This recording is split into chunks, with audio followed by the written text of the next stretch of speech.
So what we're gonna do, I put together 5 tips to sell professional crafts easily.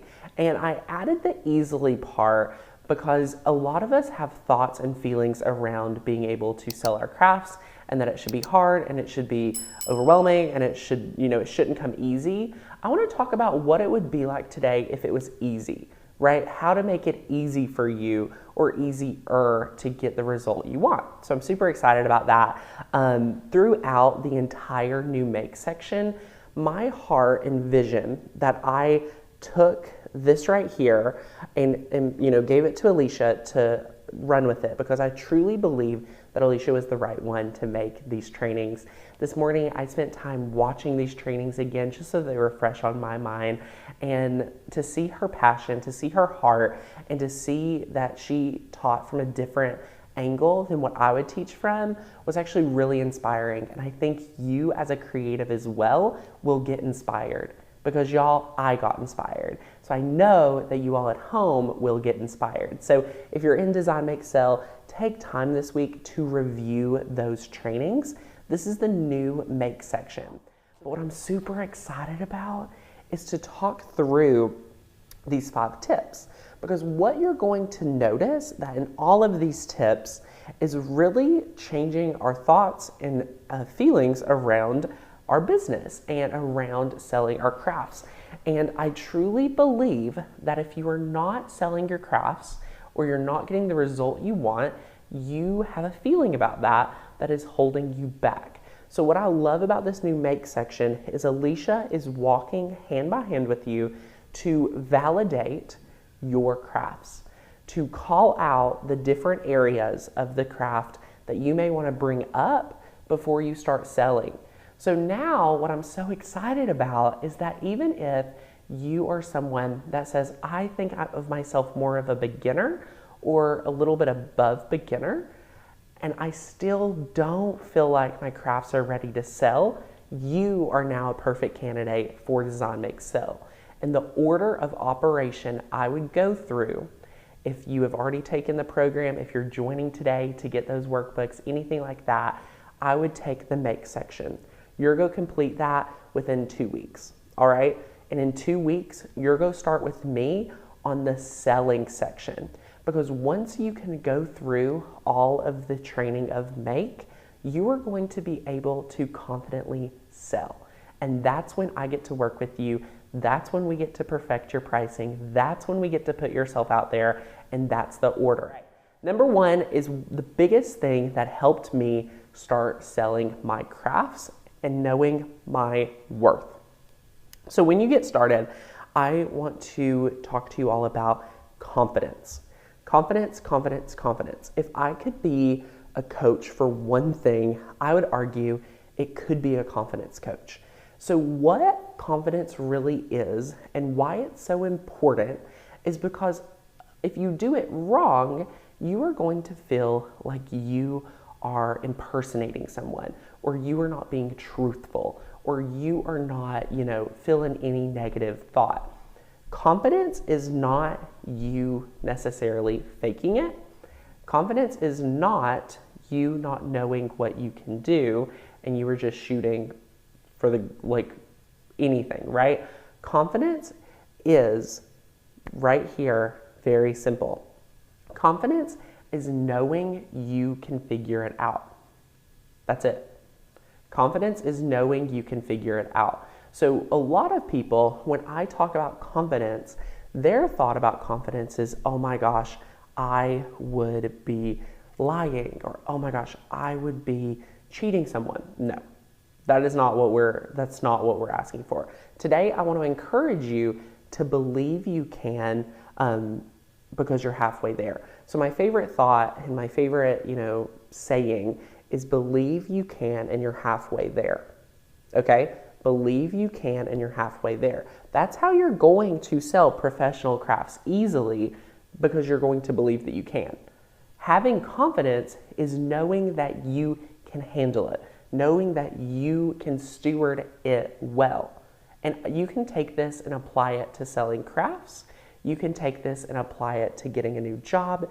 You can take this and apply it to growing a family. right? Whatever you want to do, you have to know that you can do it. And that's by getting confidence. And confidence is not saying you have done it already. Confidence is not saying that you think you can do it. Confidence is knowing that you can figure it out. And how you do that is you start understanding the belief. So you believe that you can do it, and that will show that you're already halfway there in your head. Because once you believe that you can do this, we can start thinking through, okay, I get a big order, how am I going to do it? I need to call my neighbor. My neighbor or my friend is going to help me do this order on a Friday night. I'm going to get them pizza. It's going to be great. I don't know exactly how to perfect the craft. What can I do about it? Okay, Tanner's got this training. Check, right? Like 1, 2, and 3. You are going to harness your confidence and believe in yourself because you know that you can figure it out and that you're willing to receive the money or the weight of the responsibility, and it's worth it to you. That's all the confidence really is today, is believing you can and knowing that that's half the battle, right? And that's, I think, a big piece for a lot of us that are struggling today, is that you lack the confidence because you feel like you are going to let someone down, right? Like when you truly have the confidence, you know that you may have not done it yet, but you know you can figure it out to do so. That's a big reason why in Design Make Sell we have added mock-ups. So mock-ups is something new coming to Design Make Sell, and this is here to help keep your costs low and profit high. But a lot of us are scared to use mock-ups in our business because they're like, oh, it's not the exact one, or it's not perfect yet, right? Like mock-ups is simply showing a design on an item. That's all it is. So when you start marketing that, and you can let people know this is a mock-up, not an original, right? There's no lying or cheating here needed, but that will allow you to save money and give a visual of what you can provide. So I really want you all to understand your confidence is what you need to allow you to easily sell your professional level crafts. And in the new make section, what I love to know about confidence is Alicia is going to work with you to make sure your crafts are professional. Because as she's a maker, she can call out the thoughts and feelings you have around your own crafts. So she's going to give you action steps to fix the craft so that if you're not confident in it, you can get confidence. Isn't that beautiful? A lot of times we know the reasons why our stuff is not selling because we already know that it's not professional enough. We already know that we're not going above and beyond, which I want to talk to you all about. Awesome. Yes. All right. Let's talk about project or tip number 2. So tip number 2, this leads us right in really well, actually a little bit ahead. Complete the project all the way through. And again, looking at Friday's project, it was a beautiful ornament. We did such great design work. We taught you all it. We made the project. We made the box. But for me, if I was going to confidently sell that, I needed to complete the project all the way through by adding that felt backer. So consider going above and beyond to complete the project so that yet again, you feel all the way convinced, like you've proved to yourself that this is worth selling, that someone would pay you for, right? That's what it's all about. So make sure that every project you do is that you are going to be able to complete it all the way through. That's as simple as that. That one pitch, that one switch, that one swap, you are going to be able to sell more. Because here's the thing, you've made sure it's professional and now you're confident in it and you believe in it. How would you show up if you believe in it, you're confident in it, and you went above and beyond? You put your money where your mouth is with a really excellent quality product. Do you see what I'm saying here? These are the shifts that you're going to make. You're not just making a t-shirt willy-nilly, you're measuring the t-shirt, you're positioning it well. You're proud of this. Because when you're proud and when you're confident that someone will love it, then you show up different. You talk about it differently. If you've ever heard me talk about any of my programs, any of my products, without a shadow of a doubt, I believe you can have a transformation. You could have a transformation in Design Make Sell. How do I know it? I've taught 3,000 students. I have the testimonials. I have the proof. It's in the pudding. In our membership, we've had thousands upon thousands of people join the program. Have they got results? Yes, they've got results. So when you see me talk from a place of confidence, you're like, well, where did this guy get it? It's not that I just, willy-nilly did it, right? It's that I tested, I prove it, and then I scaled it. I let more people in. I let more people experience it. Time and time again, once you see someone can enjoy your product, you'll be more enticed to let more people experience it and more people, and you're going to have a quality product. In both of my programs, anytime I'm not proud of something, I add things or I switch things because I want to be proud of what I do. So for adding this make section, adding the make section is a great example. My customers needed to perfect their crafts. When we developed the program, we thought that people already were professional and were really confident with their crafts. That is not the case. A lot of you need help refining and thinking through what it's like to go from crafting as a hobby to crafting as a profession. It's not hard. It's not hard. Don't think of this as like, oh my gosh, this is going to be hard. No, we keep everything very, very simple and it gets results. So that's what we love. So we add it, and I want you to be able to go above and beyond for your customer as well. Because when you show up and go above and beyond, even if no one says it, they recognize it. They recognize it.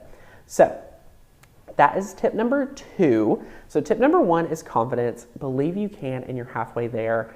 Amazing. Tip number 2 is complete the project all the way through. Don't leave anything that you wouldn't be proud of. Don't leave any part unfinished. The back is just as important as the front. Amen. Are y'all with me? Tip number 3, to sell easily. Remember, we're working on a few things today. We're uncovering a lot. Like we're unlayering professional crafts. And tip number 3 is something I want you to consider. Tip number 3, would you consider bulk orders? If you want to sell professional crafts and you want to get bulk orders, and you want to get them easily, would you consider that?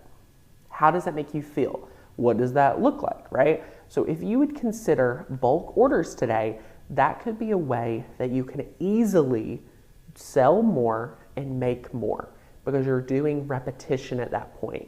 If you want to say sublimation t-shirts, if you want to make a school's t-shirts, right? Anything like that, just allowing yourself to think through the opportunity of doing bulk orders could be game changer for you because you go from someone saying, oh, I'm only going to do 3 or 4 shirts. Like, that's not a lot. It really wouldn't be worth it for me to only make $100 making 3 or 4 shirts. Like, that doesn't seem worth it. What would you do if you were considering bulk orders? And it's just the thought. So if you add in bulk orders, then you're like, oh, well, I can make 20 shirts and make $400 or $500.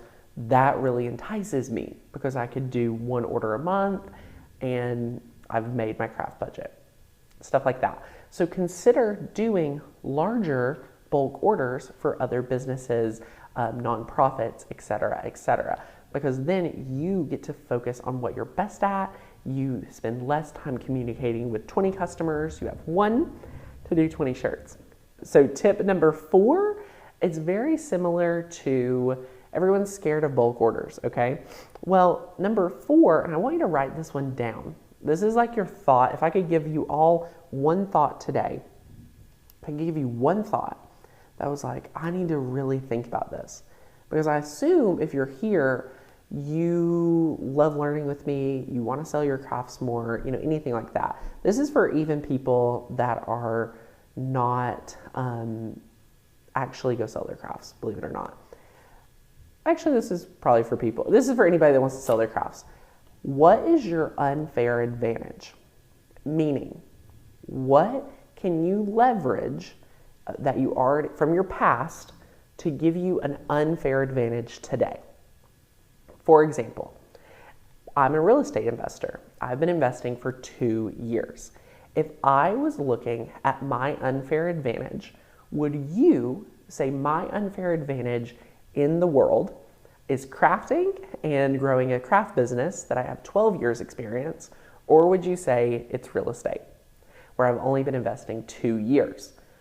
I don't have near as much knowledge and in history in real estate as I do in crafting and in craft business and working with consumers and things like that. So my unfair advantage is 12 years teaching a Cricut machine, 12 years in craft. So for you, what is your unfair advantage when it comes to selling your crafts? Is it that you can take bulk orders because you have more space, right? Like if you have more space, then you have more room to do things others cannot. If you have an unfair advantage that you're a hand lettering artist, then oh my gosh, let's use it, right? Like what is your unfair advantage? Because whatever that may be is the secret to your success. The reason our membership site grew so rapidly was my unfair advantage of the market. It was that I have been in crafting and used a Cricut since 2010. I know what the ideal, customer struggles with. I know what I struggled with back then. I know the flaws, right? If someone says, I want to recreate this community, they're going to have a different, upside, right? Like they're going to have something they specialize in and they can't replicate my unfair advantage. So it's very important for you to understand what your unfair advantage to the marketplace is. If you're a seamstress, you know way more than I do, so you need to leverage that in your business. Look into that. My unfair advantage would be computer skills. That's amazing. You can customize things, you can design things, you can maybe sell more online than others. All right, number 5, right here. Y'all, talk about wanting to do custom orders. You talk about it all the time. You want to do custom work. You want to do high end, but you're not making it easy to get the order. So in Design Make Sells new make section, we talk about accepting custom orders easily. At any time of the day or not, I should be able to find you on social media. I should be able to go there and I should be able to take and book a custom order. Can I go to one of your websites or one of your Facebook pages or one of your Instagrams and place a custom order right now without messaging you? If you want to make professional crafts easier, then we need to make it easier to receive orders. So that could be a link to your Etsy shop with a custom craft area available, right? That could be an order form. That could be your Shopify store. Remember, inside Design Make Sell, I'll teach you how to set up a custom Shopify store and customize it. It's very fun. Shopify now has a 90-day trial, which is amazing.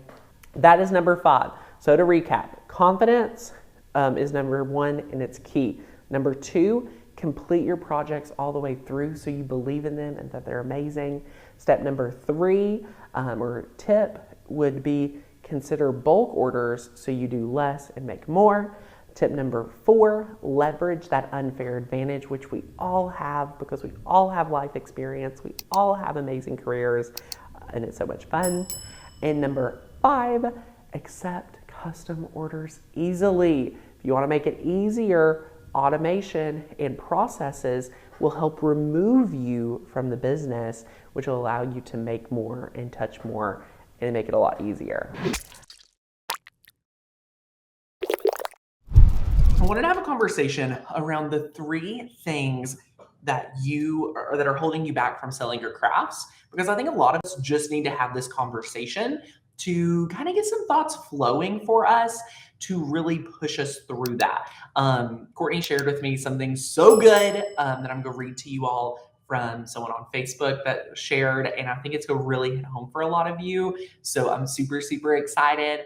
What I am super, super excited about is to chat with you guys about the three things. So when I talk about the three things holding you back from selling your crafts, the first thing I want to offer is if you could put in the comments right now, what do you think it is? If you're someone that's watching the video and you're like, I want to sell my crafts, and for some reason you haven't done it yet, will you put in the comments, record it or live with me? Will you put why you think you're not selling your crafts? Now, what I want to also add to this conversation is for the ones of us that are, or the people who are selling their crafts, but they're not getting the result they want. Meaning, you're like, Tanner, I'm selling my crafts, I'm doing it, but no one's buying yet. Because I want to talk to you as well, because these three things actually relate to anyone that is not selling to the level they want to sell at, or they haven't started at all. Either one of you, whichever camp you could be in, this is going to hit home to you today. So it's going to be really good. Kimber says focusing. Tammy says fear. Lindsay says pricing items. That happens a lot. Tara says confidence, no family support. Oh, y'all have got it. I love it. I love it. I love it. So what I want to offer, first of all, Tara, I want you to understand that you are ultimately, until you reach like a success level. I mean, I was doing really well in my business and had no support. I had no support. So I don't want you to feel like everyone that has went before you had support. A lot of people want to keep you in a really safe space. So they do it out of love and kindness, but it doesn't feel that way for the one receiving it. So just know that that's very common. And I think once we realize, oh my gosh, we know that, we're like, oh well, of course they don't want me to do something scary where I could fail, but I'm going to do it anyway, right? Like that's super, super good. Diane says deciding which platform is best in shipping vendor. Love it. Knowing how much inventory to have. Tiny Green, I don't believe you should have any inventory. I think you should take what your best projects are and sell it and then give it lead time to make more, right? To make more. I love it. Lindsay says, haven't started selling because I'm nervous about pricing my items. Okay, Lindsay, number one, actually, and this is lead us in. So a lot of us are scared to price our item. And I want to offer you the relationship that you have with your ideal customer is a big deal. Okay. The thoughts you share about your ideal customer is going to play a bigger part than you know. So if you're taking notes today, which these are going to be good, so you might want to take note. Number one is for the three things that are holding you back from selling your crafts. Number one, you think your customer is broke. I'm going to say it again.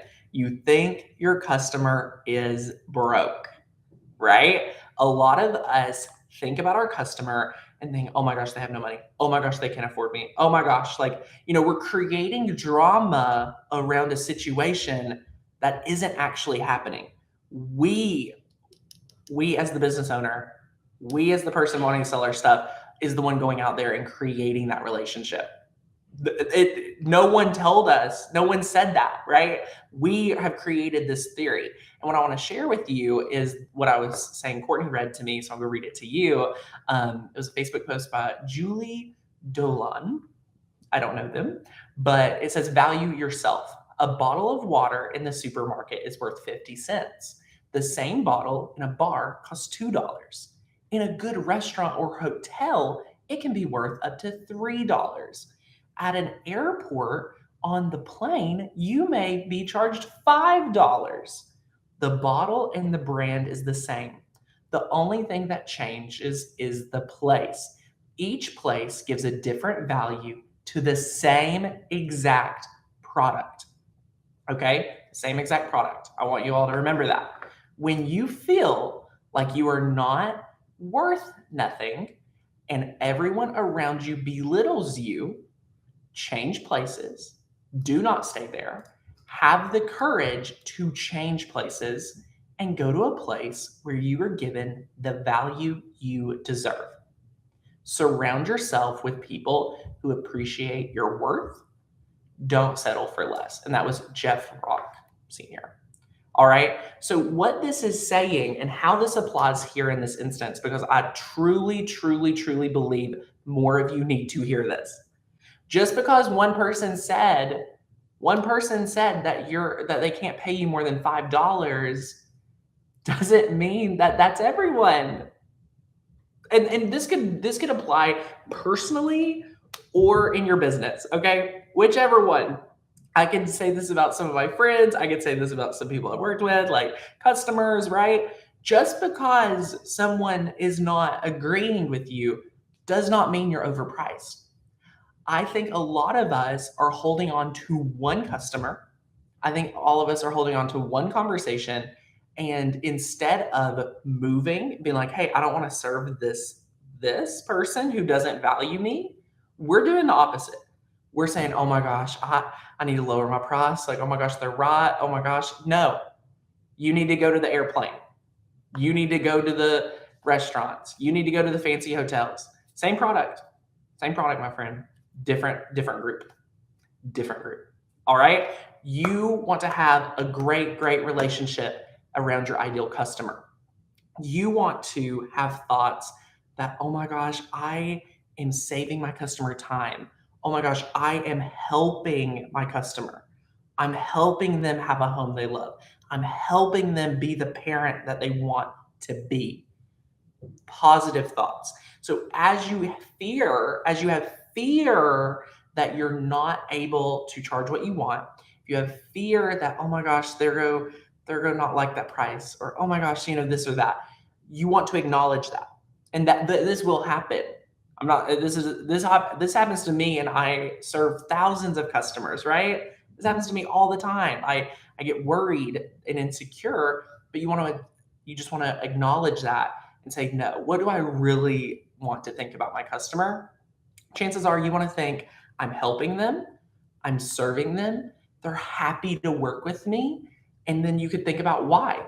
I'm on time, I'm reliable, I make a great quality product, I'm worth it. All right. That is so important for you to establish if you're currently selling. If you're too scared to price that product yet, especially Lindsay, what are you scared of? Our pricing can be fluid. What your price is today doesn't mean it has to be a month from now. Isn't that great? How about that? I was coaching someone recently and they were really scared about setting their business name. Very common. I can't decide my brand, and it felt like to me that they felt like they were going into a marriage. So I said, what if I could offer you that you're not married to it? You're not married to your business name. You are going to use that business name until it no longer serves you. I said, this is not like your marriage. You're not in it to win it.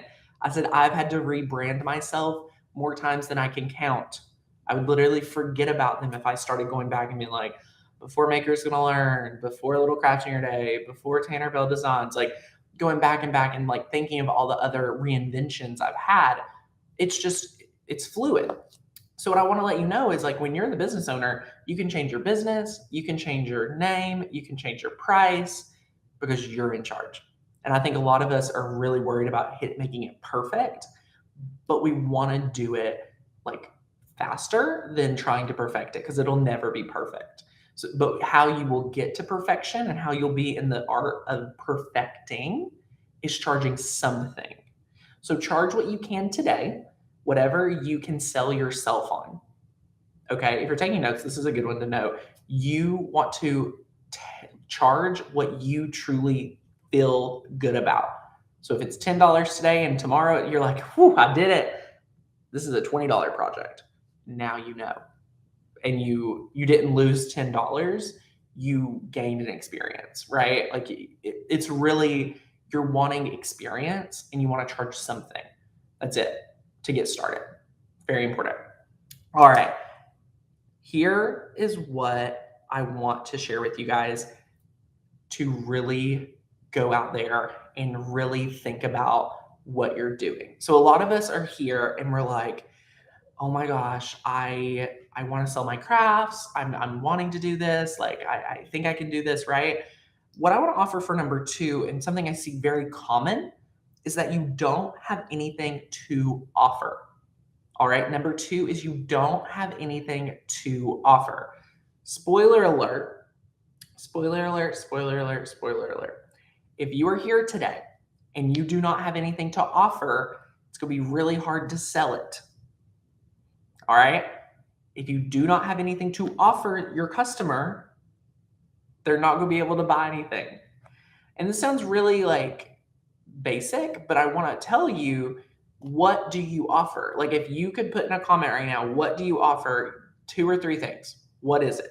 Write those down. Like write it down. Like doormats, shirts, and something else. Like what is it that you offer? Tumblers, sublimation, doormats. Like what is it? Because then you're going to take it and you're going to go out there and you're going to make offers. Like you're going to say, hey, it is spring, I'm doing doormats, right? Like if you want to place a custom doormat order, let me know. Here's one I have at my house. Like that is what you want to do. You want to make offers.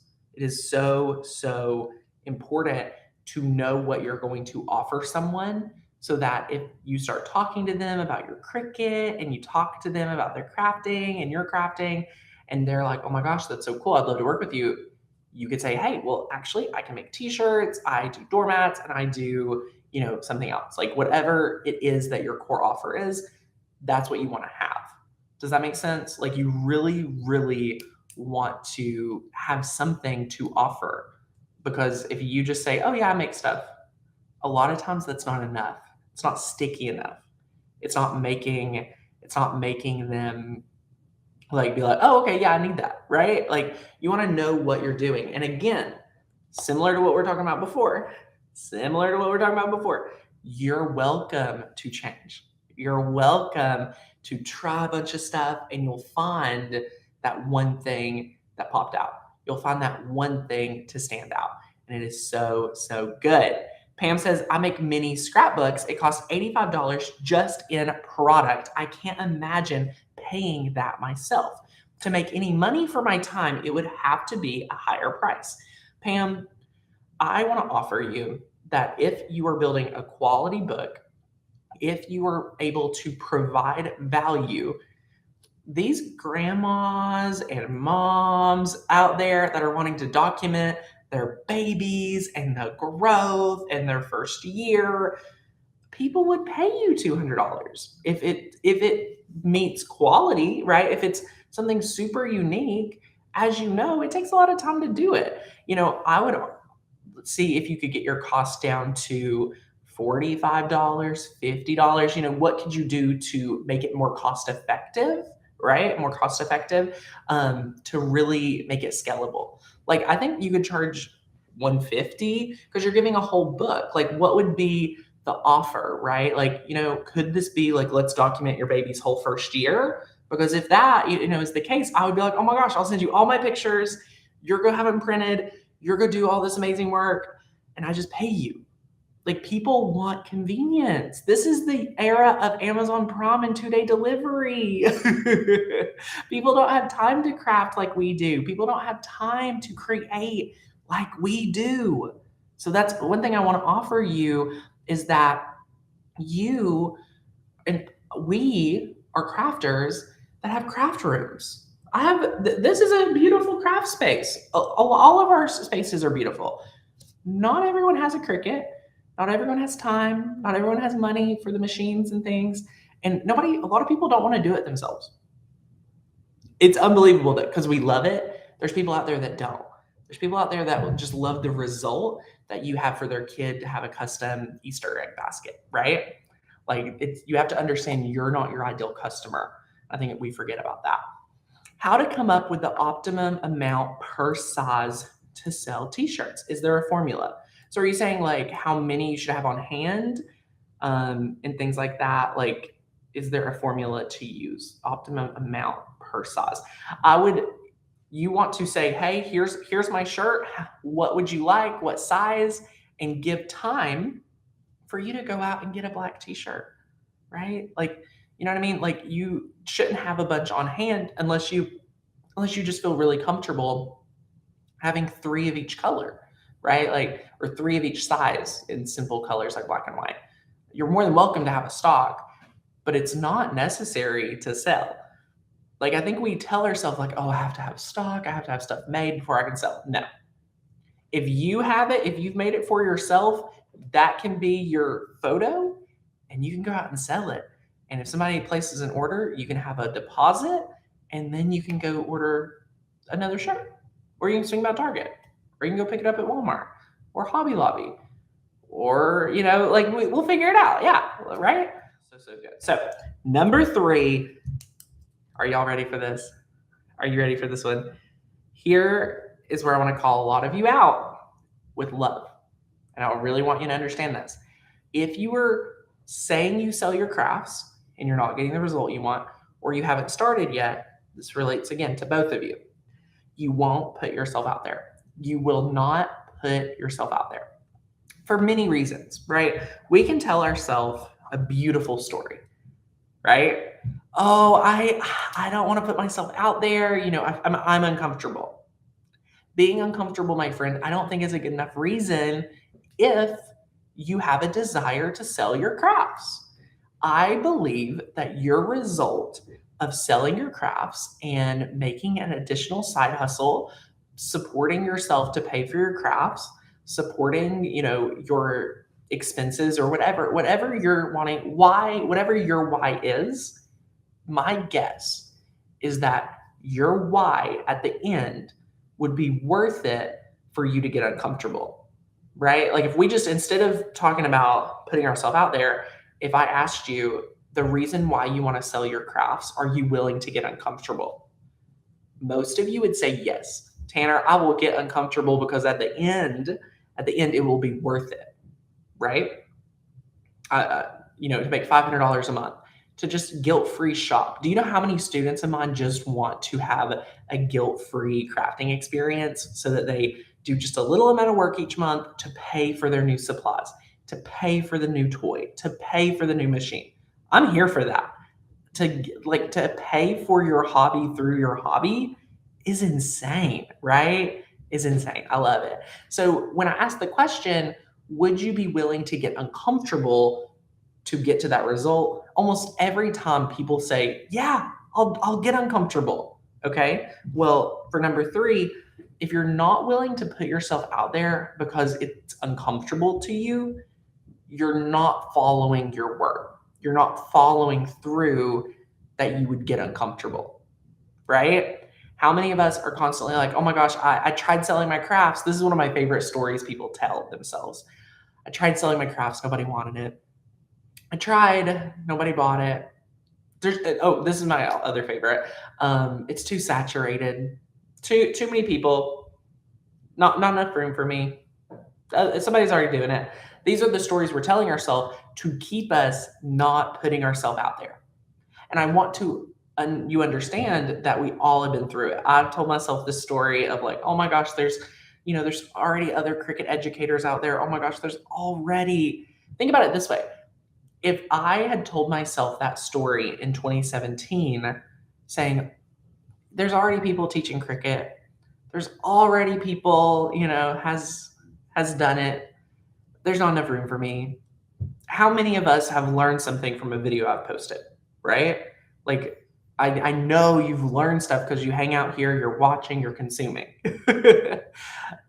What if I had told myself that? We wouldn't got to have met, we wouldn't have been able to meet, we wouldn't have been able to work together, nothing. So I want to offer you, what would it be for your transformation, for your customer, that you're not looking hard enough for them? Think about that. Because I could told myself that same story. So I want you to really think about that you're to put yourself out there to meet that ideal customer to help you wherever you are. So those are the three.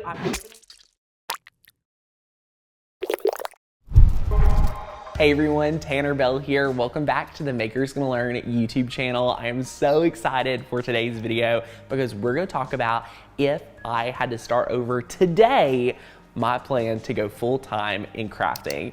And this is something that I normally don't talk about here on the channel, but I know over the past year or two, a lot of you have started handmade businesses and a lot of you have been able to quit your 9-to-5 and jump in full-time. So I thought today would be the perfect day to discuss my exact plan to go full-time in crafting and why I think that would probably be one of the easier, better ways to get started and making money online or with local business.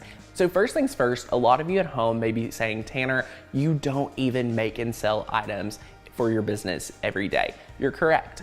Our business here is to teach people how to use their Cricut machine and how to master selling online and things of the sorts. But what a lot of you do not know is the background and how I actually ended up right here today with a YouTube channel of 500,000 subscribers, a thriving membership site with tens of thousands of members, and working on the internet. It's crazy to think that over a decade ago, I got started selling handmade items on the internet. And this is one of the most powerful things that I really like to hit home when we're teaching our students all about selling and making money crafting. It's the power of starting. And what I absolutely love about selling your own crafts is that you do not have to have a huge audience to make revenue. You can have a few qualified customers that are going to help you start bringing in revenue very quickly. And let me tell you, building a business on YouTube and building a membership site, they're amazing ways to make money. But if we're talking about getting there and getting there fast, working one-on-one with customers is one of my favorite all-time ways of bringing in revenue really fast that I think a lot of people don't think enough about. So if I was to go get started today, I would establish my social media accounts and I would actually start documenting the process of the Cricut projects I was making today. And you may be saying, Tanner, why am I doing that? Well, I'm taking a play out of my playbook of kind of documenting the journey and saying, hey, let me show you a time-lapse video of my Cricut cutting, weeding vinyl, anything like that that can show that you're an authoritative figure in your niche is going to be amazing for you if you're just getting started today. So I'm definitely going to take that and use it because guess what? It's not any extra time to prop up your phone and document you crafting for 5 minutes, 10 minutes, and speed it up into a 30-second clip, right? That's the beauty of documenting the journey. You could post that once a day or any time that you sit down to craft and start building an audience and building it around people that are interested in the Cricut, maybe interested in just watching you craft, and they may not even be able to craft like you do, but they love watching it. After I've spent time building credibility for a few weeks, I would probably then start letting people know I'm accepting orders. I would really go after low-hanging fruit. And what I mean by low-hanging fruit is pretty much the boring stuff. The boring items that you probably don't even want to think about because it's so repetitive and so boring potentially is actually some of the best ways to build a business when you want to start making money using your Cricut. And what I mean by that could be t-shirts, stickers, decals, mugs, anything like that that you could do, especially in batch orders. Could you do shirts for a baseball team? Could you do shirts for a Girl Scout troop? Anything like that where you're going to do a large order and you're not going after one order. You're trying to attract customers that are going to want to order 10 shirts, 20 shirts, 100 shirts. When I first got started, I had to make Christmas cards, I think for a business, but it was 75 handmade Christmas cards that I spent probably a week and a half working on and making sure that they were perfect. So these are the type of customers, if I was to go get started today, that I would go after and start trying to attract, because let me tell you, getting one customer to order 20 is a lot easier and better than going after 20 customers that are ordering one. So I think that mindset shift alone is going to be a huge, amazing pivot for a lot of you and how you're showing up in your business. My first actual goal would be to hit $400 a week in profit. So I'm going to be very laser focused in how much it is costing to operate my business versus what is profit. Because I think one of the best first benchmarks is hitting $400 a week for a certain amount of weeks to hit consistent growth in your business.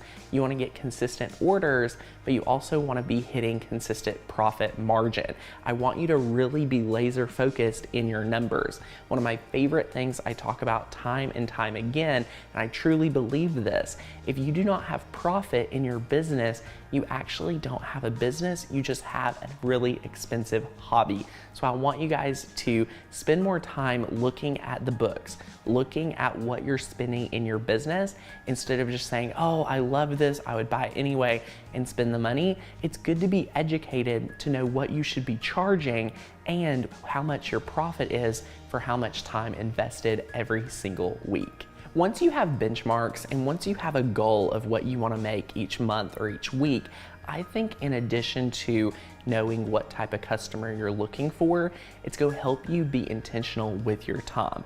It's going to allow you to know that you don't have all the time in the world and you're going after a very specific goal. So what I want you to also work on is, again, building referral business. Get people to recommend you, get repeat business. Try to keep those people coming back to you anytime they need anything. If you have a shirt order, see if you could also make them stickers and then rinse and repeat for them and other colleagues.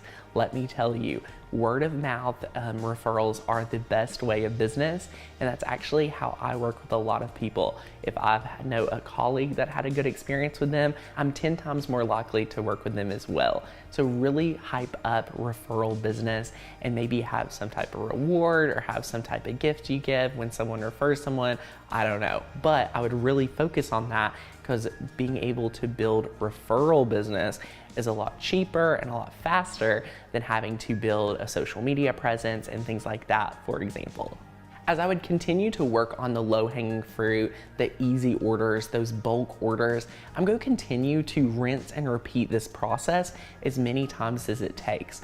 And only after I've mastered one product would I add on something else. Right out of the gate, I'm not going to be sublimating, I'm not going to be screen printing, I'm not going to be able to do everything. I would focus in on what the Cricut could do, and only when I hit my first goal would I even consider adding anything else.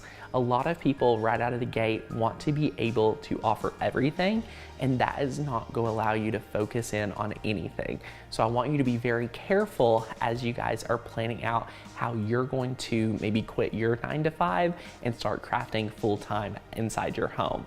But my friends, it is so exciting for you. I am really excited for anyone here. If you just quit your job, maybe you be planning to quit your job, leave me a comment down below. I want to know what your #1 struggle is or pain point, and I'll try to give you some advice in the comments. Subscribe to the channel if you found any of this informative and fun. Give the video a thumbs up, and I'll see you in the next video. Bye, my friends.